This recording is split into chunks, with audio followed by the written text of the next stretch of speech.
Good evening. Firstly, happy bank holiday weekend. Yeah. Oh my god, I have something so exciting to show you.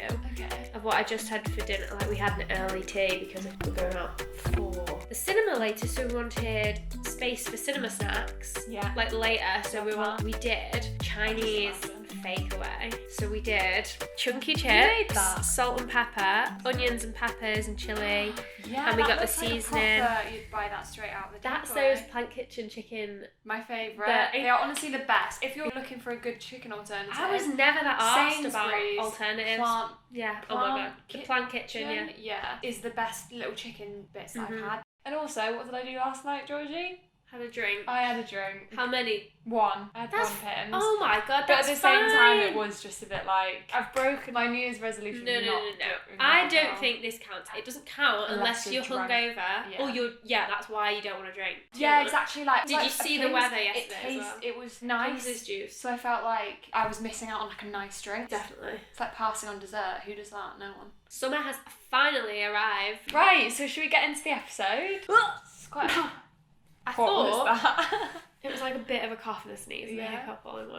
What? What we're going to do, because this is the kind of tangent that we would always go on, a little thing that would come up or we'd be like, oh, have you seen this? Are you going to watch this? That it Great makes sense movie to lines. just... Yeah, like let it jump actually just be the Like, main topic. let it be the so topic. we're going to talk about the best mindfuck movies we've seen, essentially, like the best plot twists, the films that you've seen and you have to talk about with someone. And a lot of them have time travel themes in them. Literally, yeah. Because I think the whole point of like the mindfuck is like... stuff we can't comprehend. Putting into That's cinematic perspective stuff we think about. When you mindfuck yourself, but in yeah. movie form.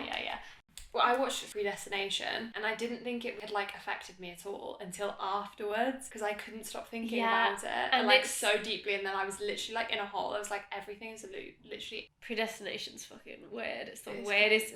But like, I didn't get the ending only because obviously the whole point of it is there's two main protagonists and in the end it turns out that they're the same person. Yeah. But only one of them, you know that they're the same person because the same actor is playing the same character. So the same actor plays the woman version of himself as well as the male. Yeah. But like the older guy, that's Ethan Hawke. Apparently Ethan Hawke is apparently the same character, but because he's a different actor, I didn't get that until I had to like Google. There's a bit where like they get a face transplant to become which like is the the only detective, way. which is the only way they could do it. They have a different face. Obviously, it's the same person, but I mean, it's not. But it's essentially the same kind of, like we said before. A lot of the films that you want to talk about is about either time travel or like paradoxes where there's like alternate realities, and this one is like a time loop, which is the same thing as like Interstellar. There's like an actual phrase for it, a scientific thing, bootstrap paradox, and it's the same thing in Interstellar, which they actually talk about. I think Interstellar, as far as exciting space movies but also mindfuck movies go, does the best job of explaining itself as well. The whole point of it is that they're exploring how the time differences kind of work and like sending messages through to each other. And it is literally like about space, whereas all the other movies are like real life but time travel. It's like real life situations, you know, like Predestination is a guy walks into a bar and suddenly it's a time travel movie. Do you know what I mean? But yeah, it's so good though, because I had no idea what Predestination was going to be about. I literally didn't even watch the trailer, nothing. Yeah. When you have no preconceived idea of what it's going to be about, you haven't watched the trailer. Did you watch the trailer after? No. Which is quite nice. Watching a film trailer after you've watched the film will be interesting to see how like it's supposed to be perceived to you. Yeah, because it's such a complex movie. It's like, how would they put all that in a trailer? Yeah, I might have to watch the trailer and some see. trailers you watch and you think, you've just given the whole movie away, or what is there left to see? Shall I go back to this bootstrap paradox now? It's like once you know about this, you're like, oh, this is literally what happens in like most time travel movies.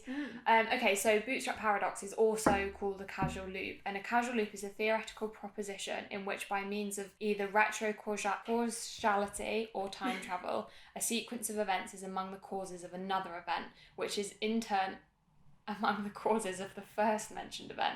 So the best way to think about it is like when an object is given to you by your future self through time travel, but your future self gave that object because at some point your present self had it, this creates a time loop and the origin of the object is not known. And then it's like, oh, so would there be two objects? Because if your present self had it because your future self gave it to you. And then is there two of you? Time travel movies and like different rules could be its whole... I feel like all the good mindfuck movies are time travel movies because it's just like a concept which they just have to have that element to like fuck you up. What other mindfuck movie doesn't have that? Like, you know why though, and you know why it's so interesting. Shutter Island, to be fair, because he's like in a mental asylum. Yeah, but it does play on like flashbacks and stuff that he remembers a lot, and like the causality and the timeline of events. Where I think it's so interesting that films can do this, because when you go and sit in the cinema or stick a film on, I mean, unless you know you're going into a mindfuck film, you know you're sitting down, you're going to watch a series of events take place linearly, yeah. It's like, oh, this, we're gonna set the scene, this will happen, there'll be a problem, they'll resolve it at the end. Whereas all of these mindfuck films screw that up. Not only it's not linear, like Arrival literally plays on that idea. Arrival's the ultimate smart. I feel like to understand, to follow along in these conversations, you kind of have had to have watched all these movies. Honestly, just Arrival. Yeah, I mean, that's probably one of the reasons why we wanted to do this episode in the first place, because the amount of times we chat about Arrival and then we're like, oh, we should talk about this on the podcast. Well, I'd watched it for the second time. You pick up so much more, knowing what happens in the end, which is really the point of it. But Arrival also, in the world of time travel movies, creates its own rules as well that had never... Yeah, which I think is why it's so, like, special. Yeah, definitely. In terms of, like, it's not movies. A lot of times they'll, like, reference each other. Avengers even does it. They're like, oh, you're basing all your time travel knowledge on Hot Tub Time Machine or Back to the Future. And he's like, no. And they're like, because it doesn't work like that. Oh, okay, that's cool. There's this interesting thing which is also to do with the bootstrap paradox / casual loop, called the self-fulfilling prophecy. And this is in, like, actually a lot of movies, even in Harry Potter. Self-fulfilling prophecy may be a form of causality loop. Predestination does not necessarily involve a supernatural power and could be the result of an infallible foreknowledge mechanism. Mm-hmm. Similarly, like, the book series Harry Potter deals with self-fulfilling prophecies. The impetus of the plot begins when the antagonist, Lord Voldemort, hears the prophecy predicting his downfall. Seeking to quash the resistance before it's entrenched, he attacks and kills Harry's family, thinking Harry is the central figure in the prophecy. When he fails to kill the infant Harry, however, he implants a fierce desire for justice and revenge in the prepubescent Harry that ultimately serves as the catalyst for Voldemort's death at the end of the series, thus becoming a self-fulfilling prophecy. So it's like it's like cause and effect, basically. It's I thought you were going to literally... You cause something that triggers something. Yeah, so it's the same thing as it being a loop. I thought you were literally going to... It was going to be about the time travel bit. There's a part in Prisoner of Azkaban where they go back in time because Hermione has a time turner. What? Are you okay? The third film, she has a time turner. I thought that's just them looking back at the time. I didn't know they were actually going. They're fully in it. Oh. So Ron gets... fully in it. So they have a whole, like, crazy night. Ron's really injured. They're in the hospital. Then, only at this point, does Hermione decide to whip out a time turner. She's got her own personal time travel device. Just Hermione Granger. Yeah. Standard. McGonagall just gave it her so she could go to more classes and do more homework. Right. And there's a bit earlier in the film where she was like, I'm at this class, and Harry was like, no, it's at the same time as this, and she was like, no, I'm doing both. So there's a bit in the first timeline, they're at Hagrid's and they need to leave. They haven't seen out the window. This thing smashes in the windowsill. And isn't it them? So this thing smashes behind her, so she looks and she sees out the window and she sees that the, like, Executor and the Minister of Magic are coming down to Hagrid's hut. So they're like, oh shit, we need to leave. Yeah. She saw the thing that hit and broke the vase got thrown at them. Yeah, it was them distracting her to look at. Yeah. Later, in the second timeline, where they're watching themselves she sees it, and then she looks up and she's like, why aren't we leaving? I'm sure we left now. And then she sees the thing that she threw, so she knows that that was what she threw. Yeah. She already knew that she was the one to throw that stone. Yeah. Before she did it. So many films that do that as well. I just love it. Like, little things like that. It's like, that's the paradox. Like, you can't meet would that happen? Have you seen Coherance? It's where there's, like, a house full of people at a dinner party, and there's a comet passing overhead called, like, Miller's Comet. And Miller's planet is definitely an interstellar as well, so it's, like, weird links. Once this comet is passing over, if you leave the house, you go into an alternate reality where there's the same house and another set of people. They all keep leaving houses, like, their power goes out, so they try to go to the neighbour's house. It ends up being the same house, and they see themselves in an alternate reality, basically. The whole plot, like, everyone keeps mixing houses, so they don't know who came from what household, what reality. And it's actually really creepy in the end, because they're all, like, looking at each other like, I don't know if you're the person that I knew my entire life, or if you're an alternate version of that person. Obviously Harry Potter and the Prisoner of Azkaban. Obviously Harry Potter isn't so much a mindfuck film. It's just, like, has that interesting element of time travel in it, like you said, like the cause and effect. But I think it does have that element in it, because it's like, what would happen? Depends what they're messing with. Her present self met that future or like past self. So it is that mindfuck element, because it's like that as like humans, we don't know what that would be like. But we can't comprehend that. It's so impossible. Yeah. That's why it's so creepy in these movies. The element of what the viewer knows. Dramatic irony, when the audience already knows something that the characters doesn't. I think that's what takes it from a mindfuck movie, where you're finding out along the way what's going on. Because in Harry Potter, you know exactly what's going on. You see them go back in time and make these changes, like for the cause and effect. And in Back to the Future and Hot Tub Time Machine, you're fully in on it with your main characters. Like, you know exactly, they literally tell you the plan. Like, they're going back in time to do something. Yeah. Or forward or whatever. Whereas the not knowing and the loops and the paradoxes being the twist. Even Interstellar's so good because it makes you think like you should know what's going on. Yeah. But you do kind of find out along the way with him. I love that though, when there's so much stuff that you're like, what is happening? But at the very end, it all clicks. Yeah. That's what I think the best mindfuck movie is. We've obviously watched a lot of films. Just like suddenly makes sense and you're like, oh my God. And a good reveal, not missing anything, not being able to predict it, is like the sign of a good film. Yeah. It's like, wow, I did not see that coming. Arrival as well, because it tricks you into thinking that she's seeing visions of her past, whereas she's actually seeing visions of her future. But that's like, that's how playing on typical movie tropes that we all used to, like flashbacks. That's how you get mindfucked. It's like very manipulative. Yeah. Right, which I think is that's the point. What makes a good movie is when it's manipulative. Genuinely, I think a film has to mindfuck you to be a good film. Even slightly. Because otherwise, what's the point? Oh yeah, I'm just going to sit here and watch these people's lives. Aesthetically pleasing cinematic visual. I'm just going to watch these people fall in love and break up and then get back together. Have a bit of a good soundtrack. How exciting. Yeah. Oh! The Village. Do you remember when you were like, what's the twist? It's her friend.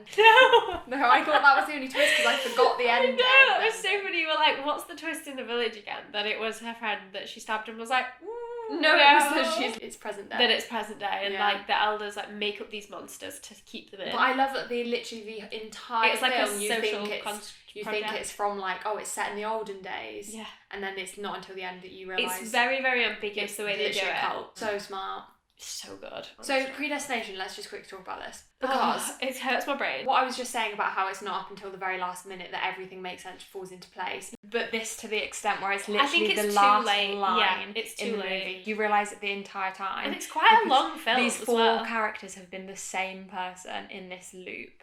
The baby. Baby is the guy. So so it's when he stands up. Impregnates himself before he had the sex change. Right, let's just explain it. And then the baby girl is dropped off in an orphanage. She grows up always thinking that something's wrong with her. They hint that it's a medical thing. When she goes for a medical. So she falls in love with this guy who eventually leaves her and she's pregnant. When she goes through with the pregnancy and has this baby, I can't explain it all in one go, but basically the guy that left her, that impregnated her, was her own self from the future who had a sex change, was forced into a sex change. Oh, yeah, God. Becomes a man, meets her old self. She was born and this baby is her that got dropped off at the orphanage. So it's like this constant loop. Born sexually ambiguous, where like you have both organs, like parts of both, like which it wouldn't have worked. The whole movie wouldn't have worked unless that was a thing. No, of course, and this is like really common, like so much more common than people think. Oh. You're in the hospital, and whatever you've like percentage-wise got more of, they'll just decide to raise you as that. It's pretty fucked because a lot of people who perhaps ever struggle with gender identity, that could be why. And like unless you go to the doctor and they're like,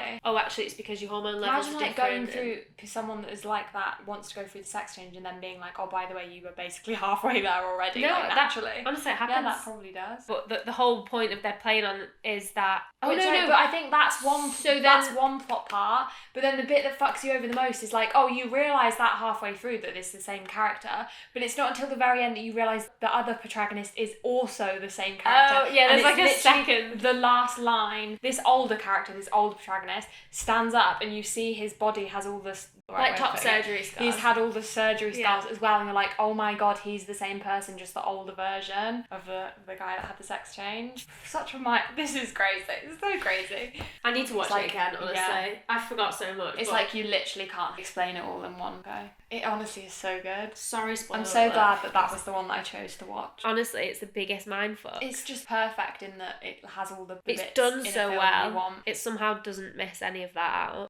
I genuinely think any of these mindfuck films we can put into two categories: time travel and mental health. I think it's more mental health where it's like you're questioning your own reality. Exactly. Like in Shutter Island, he can't remember that he was put into he can't remember that he was put into the mental asylum because he is so delirious. So it's literally like losing your mind. Yeah, but I don't think that's why it's a mindfuck. The mindfuck is like everything else going around him, like because he's our protagonist, so we want to believe him. Yeah. Everything else is what fucks the audience. I think every audience member is still divided on what the actual ending is. Like the whole question of the movie is like, is he actually insane? But the point of what they do, have they just convinced him that he is? So Leonardo DiCaprio's character is the audience, and the what Shutter Island and the hospital do is they like put on a performance for him. Like they're all in on it, but we don't know that. Oh shit, yeah. Oh my god, of course. Like it's an experiment for him. Yeah. The whole time they make up that someone's gone missing and that he's a detective and that he's to come solve it. It's so that they can try and get more out of him and how he thinks it's gone. We're not just exploring his mind, it's like how everyone else is treating him. Yeah. Donnie Darko is both, and that's why it's so good as well. Inception is... Which I only watched recently, actually. What? I know. I'd only seen bits of it. Oh my god. But it wasn't until recently that I watched the whole thing.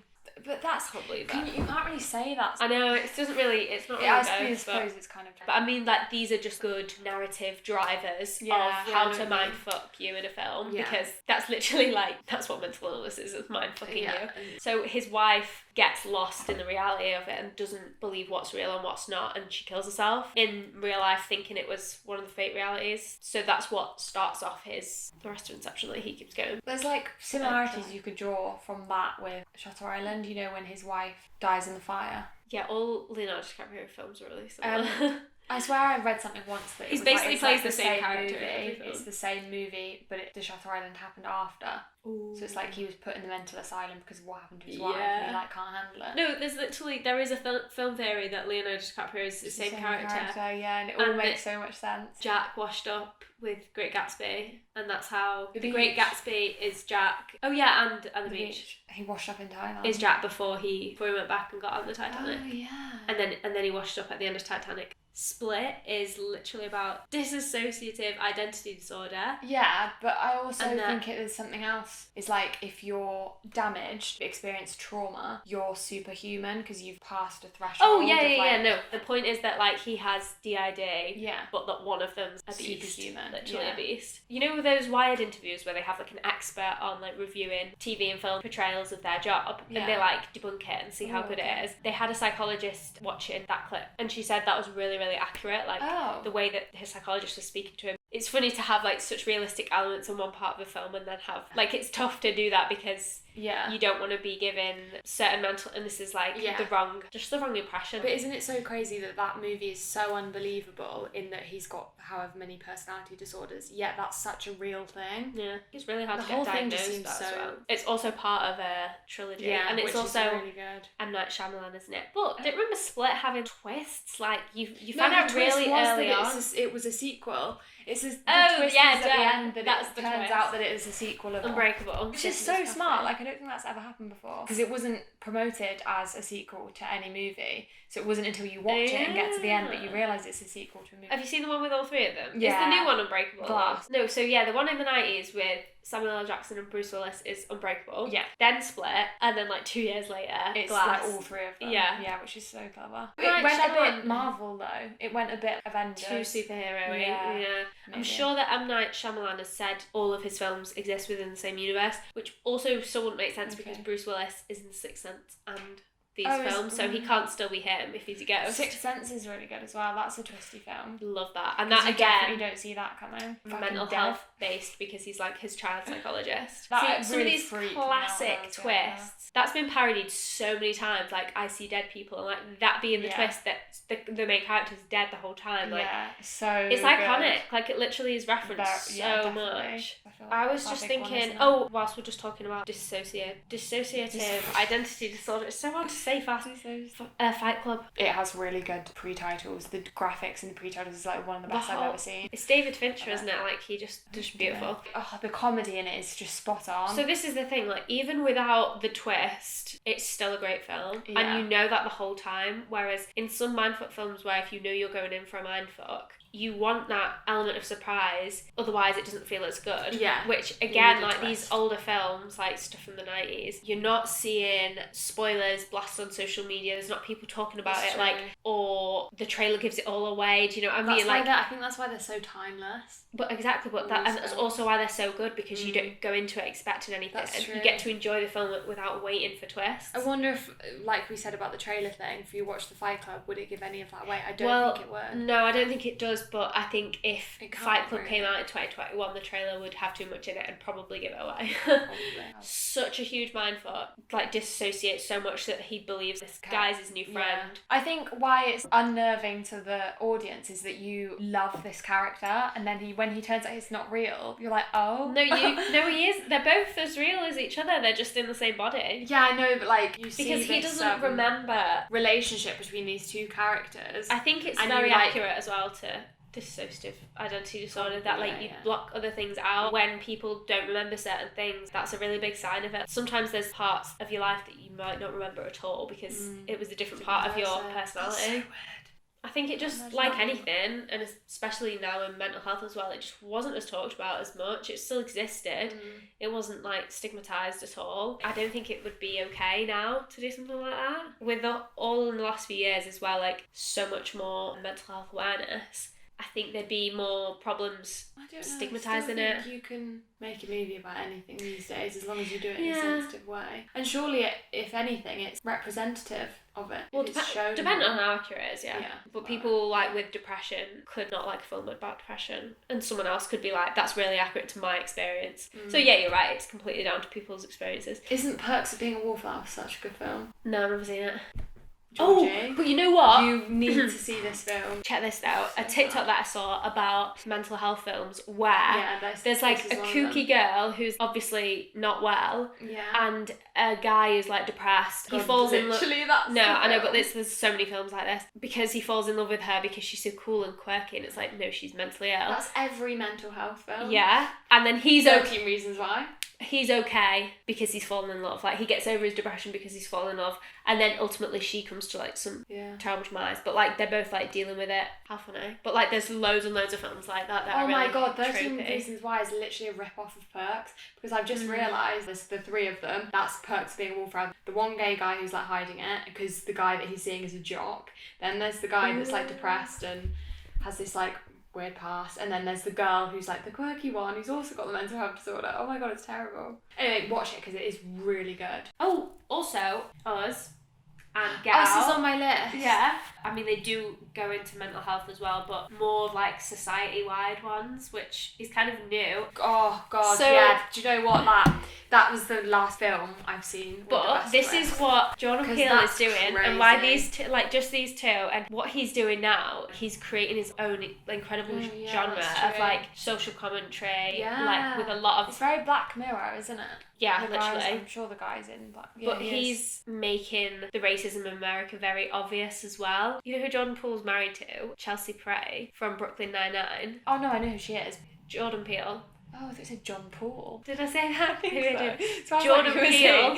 And he used to write for Saturday Night Live, like he's a comedy writer. Yeah, which is why I think Us has a little bit of comedy in it. A little bit? Oh my god, it's so funny. Yeah. And that's what gets you. But these it's so moments. scary as well. Yeah, but that's why so weird. He's so good at it. It's these highs and lows, and Edgar Wright's the same in Shaun of the Dead. It's these highs and lows of perfect comedy. But really scary. I will die on this hill that like my favourite genre films are amazing horror comedies. Shaun of the Dead, Get Out, Us. I think Us is such a great watch. So what he's doing now is literally creating his own genre. Like, there's no other films that are horror comedies that are that good that are also a social commentary on the world the way it is right now. He said that Get Out's like based on how nervous he was of meeting her parents. And like meeting his in-laws. Yeah. This is how wrong it possibly could have gone. Yeah, love like that. The worst thing that could possibly happen when you meet God. your in-laws. I wonder how he got the idea for Us. Because it's to do with like class system. It's you can be suppressed in communism. But she's like the example of that you can work hard and get out of it. Oh, I see. Ooh, get out.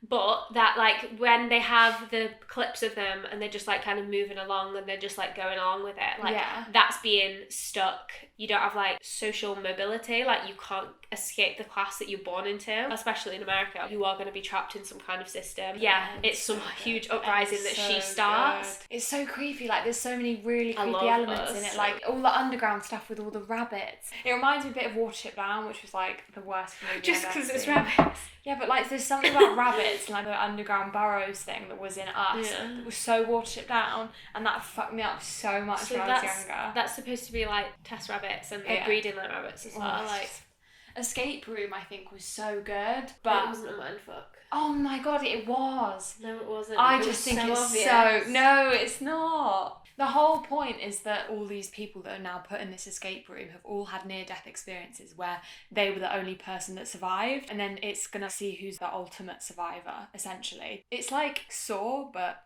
good. You're not going to convince me that it's a good film. Okay. It's not. I really You like might have it. been tired when you watched it. Maybe. I really like films that have sections to them. You know, in Goblet of Fire, where there's like the games, and each game is different, so you know, like, a new game is going to come up. And up. a lot of horror films do that. Hunger Games has like the sections. Yeah. All those type of movies I think are so good because it's like you're anticipating what the next section's going to be. It's like episodic. What the next game's going to be. Yeah, I love that.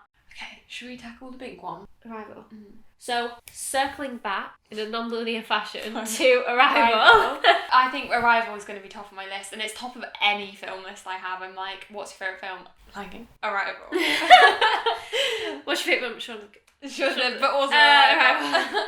No, it's just so good. You don't see it coming. The thing with Arrival, there's just nothing like it. That's why it's so good. There's nothing like it. The whole thing is based on a linguistic theory called the Sapir-Whorf hypothesis. Wow. And it's where the language we speak reflects or shapes the way you think. So it's like she learns an alien language, which then allows her to see into the future and into her past because their language is circular. And you know what, also, a lot of language, well, not a lot, I'm not sure, but like Arabic reads right to left. Yeah. So when they think of a linear timeline, do they think that way or that way? Because we think that way. Do they think past to future or future to past? No, I mean, like, if we drew a timeline, the beginning would be our left and the end would be our right. Oh, because so if they drew a timeline, would that be the Oh, yeah. Because we write that way. I don't know. Maybe and we should Google that's that. why, like, language and learning to read and write is so embedded in the way that... Like, that is so interesting, and like, all of our concept is like left to right. Even driving. Essentially, Arrival, if you haven't seen it, 12 alien pods come to Earth and land somewhere on the globe. The whole thing is based on Louise, this character who often throughout the movie has like flashbacks of her past. She's a language expert that they get. She's a linguist. So each country that has one of these alien pods get like their language expert to try and speak to them, and they all do it differently because everyone's language is different. So they decipher the messages that the aliens are giving them differently based on their language. Well, based on how they teach them and how they interpret it themselves anyway. Yeah.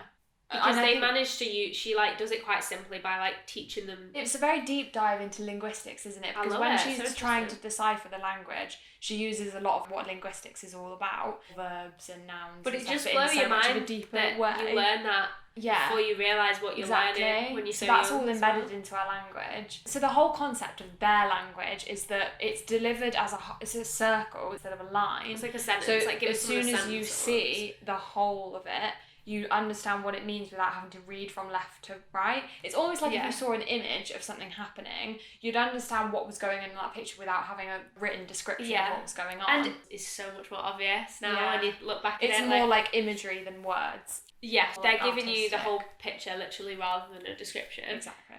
But then that's also a symbol of what their language does and what it teaches. So it mentions early on that learning a different language rewires your brain. Like, you think differently in different languages, obviously. So it's almost like if you were for example, you were learning Japanese, or you were bilingual, sometimes you would start to think in Japanese, maybe. So the fact that she's getting these flashbacks is almost like her thinking in this new language, the heptapod. Which literally she is. Which she is, yeah. So which, spoiler alert, it kind of unlocks the heptapod language. Well, your own time. Your own timeline. She doesn't see everything ever. not like everyone's. Oh, I see, right, yeah. Because you learn a non-linear language, your life then is non-linear. So the whole film, we're seeing what we think are flashbacks of her daughter and her daughter dying, which shows us very, very early on. And it turns out none of that has even happened yet. The guy she's meeting on the trip with the film is the dad of this baby. She knows what's going to happen because she's seen it. Gonna die. I can't even fathom to think how much your brain would expand by learning different languages. Like, that's amazing. Like, there's so many different words and phrases for things that obviously you just don't have in English. Like, if there's not a phrase for something. Certain, like, Danish phrases and in Japanese as well, a word will mean a whole concept to us in English. Like, we have to fully explain like 20 words. Yeah, exactly. And it's like... And that would change the way they think. Yeah, to translate something, essentially, would be I think more when efficient people in that say... language. No, this is it. So I think when people say that English is really hard to learn, it's because we've got so much bullshit. Like, so much stuff we don't actually need. Yeah. Why do we need efficient this many... with communication? No.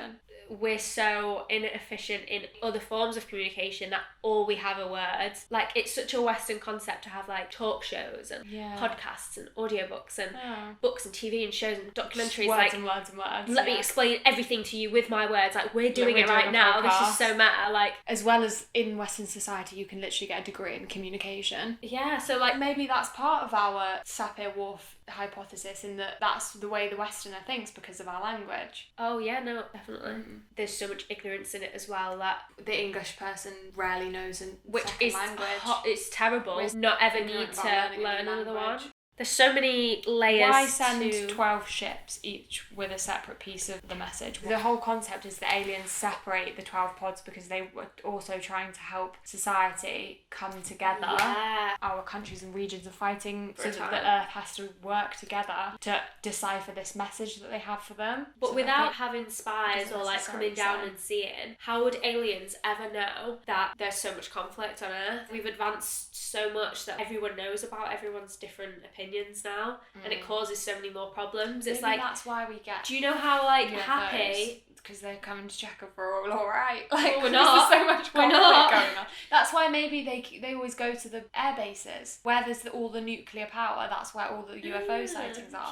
Because they're probably being like, what the fuck is this? Like, checking this out because this could essentially destroy the planet. Should we write a mindfuck film? Yeah, okay. Like, and make one. Like, based on that concept. Make a screenplay. We'll do a page each, and the mindfuck at the end is that it was written by 2 different people. Yeah.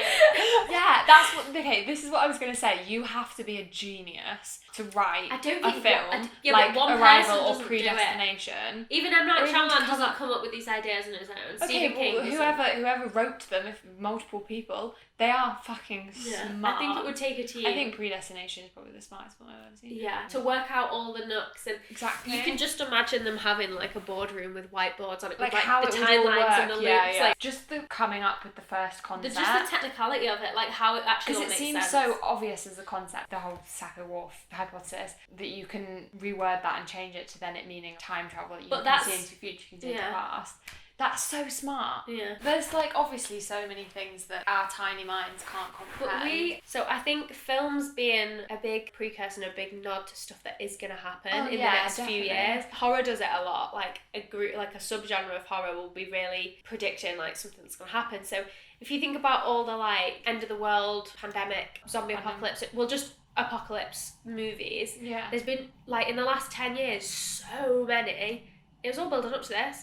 We're all prepared for it because we've seen it in a film. Such a comical thing where it's like those that haven't got vaccines are going to be the ones running away from the zombies. Anyway, yeah, that's such a different But what I'm saying is it'll be interesting to see. There's still some coming out because they were already in pre-production. There's films coming out that are based on COVID. They will have started writing them really early on, like last year, but not realising how serious it was. That's separate, like, because they're on the nose about COVID, whereas I'm on about, like, end of the world, apocalypse, like, over the top, Geostorm, 2012, Day After Tomorrow, Shaun of the Dead, like any zombie film. Yeah. That feeling, we shouldn't know what the feeling of the end of the world feels like, but we do because of those films. And so this time last year, well, earlier March, when everything started closing, you couldn't leave your house. We knew all that. Yeah. We were like, because this we'd already feels been familiar. pre-alluded to it. Do you know what really freaks me out? Oh, Contagion. Have you seen Contagion? Yeah, I love that. At the end of it, you find out that it's from a bat, and the bat eats a banana. It's It eats essentially the from bag. a banana, then the bat eats the banana, and then all that. I watched that coming back from Kenya on a plane where I'd just got a stomach infection, had to go to hospital from eating a banana, and I was like watching this film like, oh my god, like That's you. I'm gonna die. Literally So I whilst just you were eaten on this the banana plane. and had a stomach infection, had to go to hospital. Such a weird coincidence. Out of any movies I could have watched, it was that it is was literally bad. when I was coming back. It's That's probably the essentially how it most started like for. medically accurate film to COVID. this, Yeah, like, because they probably. talk about the rate of how contagious and spreadable and deadly something is, Yeah. which was what happened with COVID. Is there was nothing that was ever this deadly that was also so contagious. Back to the whole 12 ships thing, I found a couple of interesting facts. Oh, 12 is a pretty significant number in a movie about time, because many calendar systems break the year up into 12 parts, 12 and the hours basic in the units clock. of time are all divisible by 12, 60 minutes. 12 an hour, numbers on the clock. Yeah, exactly. I read this really, really interesting theory on Reddit. Apparently, the 12 ships came down and impregnated 12 women. Hannah was born, and Hannah was going to be one of the 12 children which form an elite team of superhuman children, because that's why they keep alluding to the fact that Hannah's special. She can see into the past, and she is like exceptional at piano and learning, and she's got like superhuman abilities. Anyway, so this theory is that there's going to be these 12 children which will form a scientific club and invent time travel, and that's why the aliens came down. But because Hannah got cancer and died, the world's doomed. But surely if super intelligent aliens See into the future, they would have seen that she was going to die already. Yeah. Someone just debunked that theory pretty quickly. I think, but it's an interesting theory though, isn't it? yeah, no, That they impregnated her, and when she puts her hand up to the window That and they was do right. that's when they impregnate her. No, there's a part where she goes inside their bit. No, they said that was how Hannah got cancer, because she went into the thing without a hazmat suit. No, I don't get that. No. Yeah, so That's Arrival for you. Very interesting. So I've seen it like 3 times. The first time I was like obviously blown away, as you are, as everyone is. Didn't see this coming. like I said, My though, brother like, knew because it straight catches away. you off, because the whole time, like, you're all ready. It's not as if you're just sitting around, like, waiting for something to happen, like, oh, there's going to be a twist at the end. Like, Yeah. you're enjoying it anyway because it's a good film. It's exciting throughout, like, before so true. any You're of just the... learning more and more. This is the thing. There's plenty of shitters that we could talk about that just have twists in them. Like, honestly, there's so many shit films that are made by their twists, or even the opposite ones, great movies that didn't need pointless twists. Isn't there a Nicholas Sparks film like this where she thinks she's got a friend in the town, but it's his ex-wife who's dead? No, it was a few years ago. Yeah, I know what you mean. And Colby Smulders is my god, the ghost wife. Josh Duhamel it's called Home or Safe or something. Safe Haven. Yes! And when Josh Duhamel always came said up in the Safe film, I Haven. tried to remember the name of it. And I couldn't. Oh, yeah. And it's got Julianne Hough in it. Yeah, no, I do. Such a good movie. Oh, they didn't need that twist at all, but it was a good movie. I said Nicholas Sparks does that sometimes, like The Last Song and Dear It's John. just a bit like, what the and what? I didn't realise this was a supernatural film. The Lake House is good. I can't believe we didn't say that. It's not so much a mindfuck because, like, at the same time you do kind of know what's going on, but that's a good one about linearness. You're really struggling with that word, aren't you? Lineality. Is that? I think that's a word. Probably. It's not, It is now. The lineality of their, like, love life. Benjamin Button as well. So good. He doesn't belong in this category because it's just... It's not a mindfuck. It's just like a biological thing. Like, he just ages backwards. He's normally. really fit at one point. Oh my god, no, the sexiest bit in that film when was they're where... painting the walls and he's in No, his where... white t-shirt and blue jeans. I'm like, Brad, You stop. know the exact outfit? Yeah. When he's 'Cause on I the fucking remember bike, it. when he's on the bike and they, like, meet in the middle, they're, like, both 40 and they're both really fit at the same time. All I remember is the painting the house scene. You need to watch it again, or, like, just watch these middle bits, like... The house. It's he's like got- just when he starts to get younger than her. Oh, yeah, no, I know. But no, when... Just a little bit before that, like, when he goes to the dance school and, like, finds her. Oh, yes, that's it. Yeah. Yes. He's a brown leather jacket on, and there's a scene where he's, like, riding his motorbike and he's just got one hand Brad. on his leg and one hand on her. Stop it, Brad. We just need to have a moment. But Kate Blanchett's so fit in that as well. Like, but I love that. I mean, all we've really done is talk about good films that happen to be slightly mindfucking. Yeah. I was We never ready. didn't talk about Butterfly Effect, interestingly, or like Sliding Doors, which are like the main ones that always Oh come my up. god, we forgot about Sliding Doors. Which is so good. Like the Butterfly Sliding Doors Effect. was the first mindfuck film I ever seen. I remember Why watching is it it. called Sliding Doors? Is it because of the train or is it something No, else? it's the lift at the end. The lift is the sliding doors. And the train. There's loads. Same concept. Well, it's literally the butterfly effect theory, and that one tiny flap of the butterfly's wings will But we cause a see tornado both. somewhere else, and it's Oh, essentially I love that it. one tiny little change that you do affects your entire future. But at the same Affects time, everything that it's good. Yeah. precedes it. Everything that precedes it is now So that's different. the thing with Predestination Why is it so different? the title I'm is sunstroked. the title. Is that how you say it? Sunstroke. I've got the sunstroke. I'm sunstroked. I've been stroked by the sun. It should be sun smashed, not sunstroked. The sun just comes out and I'm smashes such you. sun smashed today. Yeah. But what I'm saying is this conversation has like woke me up. Like my brain's so active. Me too. The Because sun we've has literally been just like stricken sunbathing all day, and I'm not joking. I had so many naps today, and I was like, So how many. the fuck am I going to talk about deep time travel Yeah, I films was with all worried. these scientific This always happens. explanation, and I'm like half asleep, dead on the sofa. This like, always happens I'm though, sun once we smashed. get into it. And like the first 10-15 minutes maybe are so trash and my brain's not awake. And now it is. My takeaway from this is the concept of sitting down for an hour and a half, 2 hours and watching, there's very little films that actually take place in real time. Like you're watching an hour and a half of events. Yeah. Like, a lot of them nowadays the do whole- either flashback or flash forward everything. or It's so powerful to Yeah. condense a story, All however these you mess factors and with the concepts timeline, and condense it to 2 hours, which is genius. And why not play around within that timeline, in the timeline that you're creating within your film?